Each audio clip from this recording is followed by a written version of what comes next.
Terlepas dulu ya teman-teman.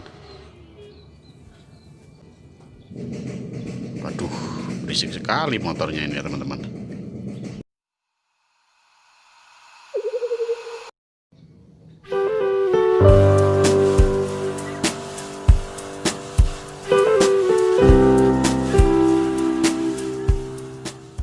Halo sobat, apa kabar? Semoga selalu sehat dan berbahagia ya. Kali ini saya akan mempermak bahan bonsai sinyo nakal atau duranta saya ya teman-teman. Untuk teman-teman yang belum tahu, ini pohon sinyo nakal seperti ini ya teman-teman. Daunnya kecil mirip tetehan, ya, maka itu sering juga disebut tetehan Jepang. Bahan bonsai saya ini sebenarnya kalau mau dipajang juga sudah bisa buat cantik-cantikan, tapi saya ingin mempermak lagi agar lebih pantas. Ini daun sinyo nakal ini tipis seperti ini ya teman-teman, licin. Kembali ya teman-teman, ini sebenarnya sudah bisa dipajang kalau untuk cantik-cantikan saja, tinggal di cutting dan pruning. Tapi ini saya akan mempermak lagi agar lebih, ya paling tidak secara proporsi sesuai untuk bonsai small ya teman-teman. Maka ini akan saya press kembali cabang-cabangnya, akan saya potong lebih pendek agar paling tidak mencerminkan pohon yang sudah dewasa di alamnya. Meskipun ini dari bahan sederhana sinyo nakal ya teman-teman.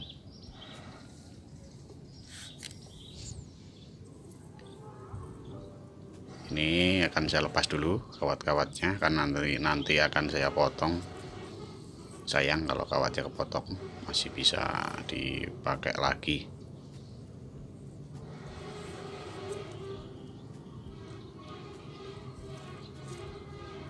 Terlepas dulu ya teman-teman.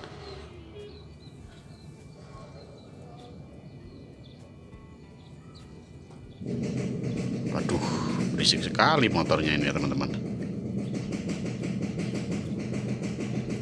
Aduh. Oke, saya cut dulu sebentar ya teman-teman.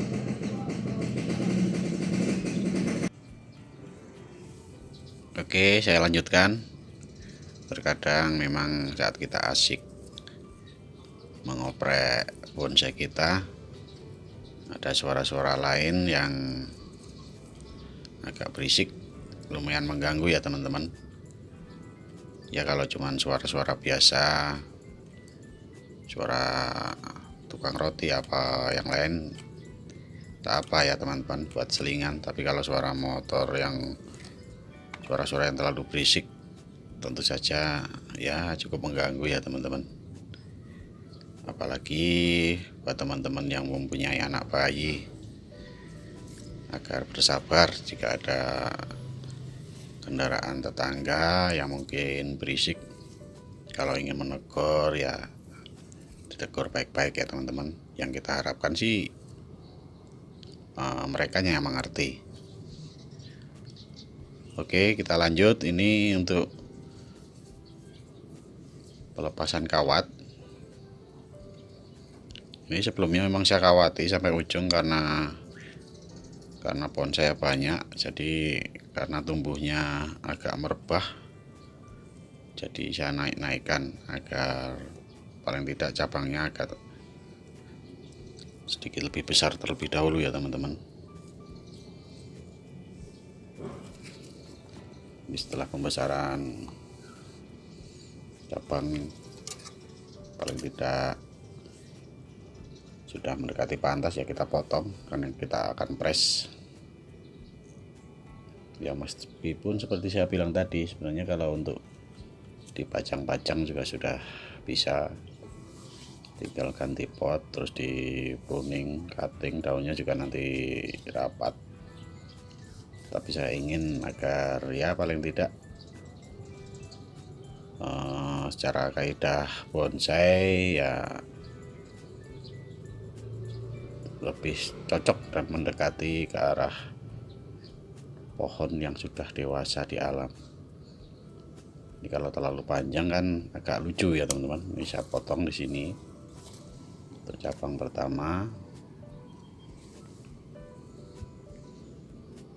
Ini di cabang atas juga agak saya press lagi. Nantinya kan mahkota di atas agak lebih pendek dari cabang-cabang di bawahnya. Saya potong juga. Ini juga saya potong nih yang tumbuh ke atas. Tinggal satu lagi yang cabang kedua ini yang tumbuh ke kiri. Coba kita lihat. Kita potong daunnya nanti. Ini calon-calon titik tumbuh nanti setelah kita potong ya teman-teman. Paling enggak kita nanti bisa membentuk anak cabang dari situ. Ini kita potong lebih pendek ya teman-teman, karena ini yang tumbuhnya ke arah kiri. Secara logika dia sebagai penyeimbang saja, karena arah tumbuh pohon ini miring ke kanan ya teman-teman, slanting. Jadi logikanya memang arah tumbuhnya lebih banyak ke kanan, yang di kiri sebagai aksen counterbalance. Ini untuk akar juga, ini saya lihat ada akar yang agak menonjol ke depan. Saya potong saja. Mudah-mudahan sih pohon ini tetap hidup meskipun akar yang agak menonjol ke depan ini saya potong, karena agar lebih tampak pergerakan batang utamanya ya teman-teman. Jadi gerak dasar pohon ini akan lebih tampak. Saya potong saja. Ini akar yang menonjol ke depan. Mudah-mudahan tidak terlalu mengganggu pertumbuhan di atasnya, karena pertumbuhan di atasnya juga sudah saya kurangi. Akar di sebelah sini sebenarnya sudah ada, jadi cukup pantas untuk menopang pohon ini secara keseluruhan.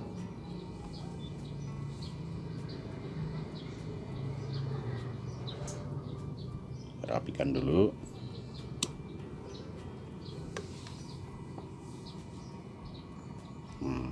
Jadi gerak dasarnya lebih nampak. Ini sebenarnya udah ada akar yang di atas di bawah yang saya potong tadi, jadi cukup logis untuk menopang pohon ini yang bergerak miring ke kanan.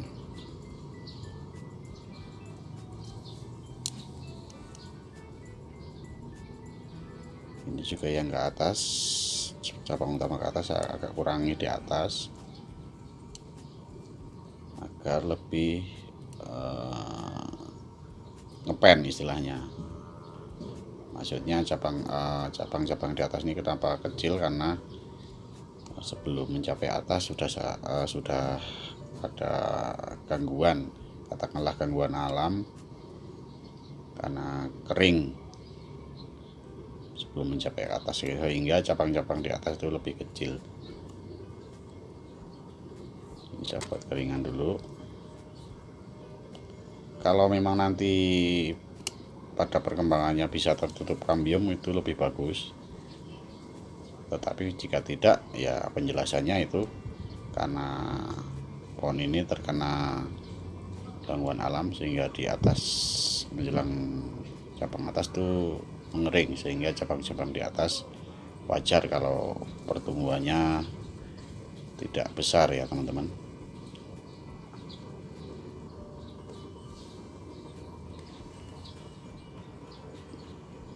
Nah ini dari sisi kiri juga masih terlalu besar, akan saya kurangi cabang utama yang atas ini teman-teman, menjelang anak-anak cabang menjelang percabangan yang di atas.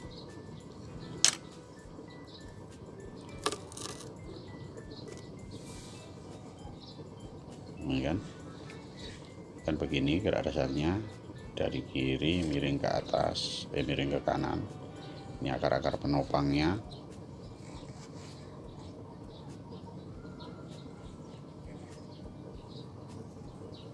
Karakternya ya lumayan tua ya teman-teman untuk sinyo nakal ini. Nah ini yang cabang batang utama di atas sudah mulai mengerucut lah, istilahkan mengerucut karena ada kekeringan di situ, kekeringan yang saya buat. Sebelah kiri juga perlu saya kurangi sedikit agar lebih ngepen.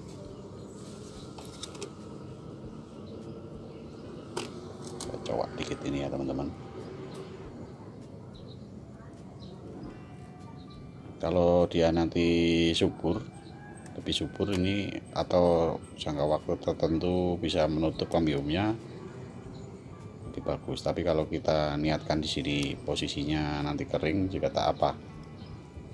Jadi penjelasan secara alamnya menurut saya cukup logis karena di situ mengering, jadi cabang-cabang yang atas hanya dihidupi oleh kambium-kambium yang tidak mengering, jadi agak mengecil.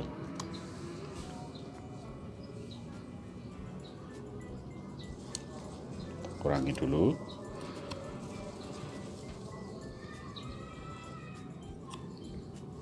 Untuk bahan yang satu ini kebetulan cukup tahan ya teman-teman, karena sebagai pebonsai komuter, maksudnya komuter itu di sini saya hanya indekos. Jadi kalau pas saya tinggal pulang ke rumah saya dalam waktu yang cukup lama, terkadang memang telat siram. Tapi kebetulan ini pernah telat siram terus kering tapi tumbuh lagi, hidup lagi ya teman-teman. Bahan bonsai sinyo nakal saya yang lain banyak yang sudah kering karena telat siram, jadi tinggal satu ini. Ini sudah lumayan pantas menurut saya teman-teman. Ya paling tidak mendekati kaidah bonsai secara teori ya teman-teman. Memang harus bersabar menunggu pertumbuhan anak cabangnya lagi ya teman-teman, karena pengepresan ini untuk mendapatkan hasil yang lebih baik ya teman-teman. Nah, begini nanti di situ ada masing-masing kumpulan perdaunan sini, jadi mahkota di bawah.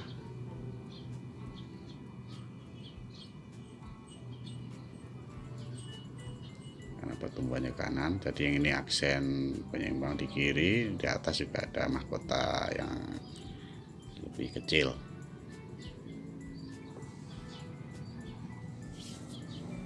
Oke, mudah-mudahan tetap tumbuh subur ya teman-teman bonsai sinyo nakal saya ini.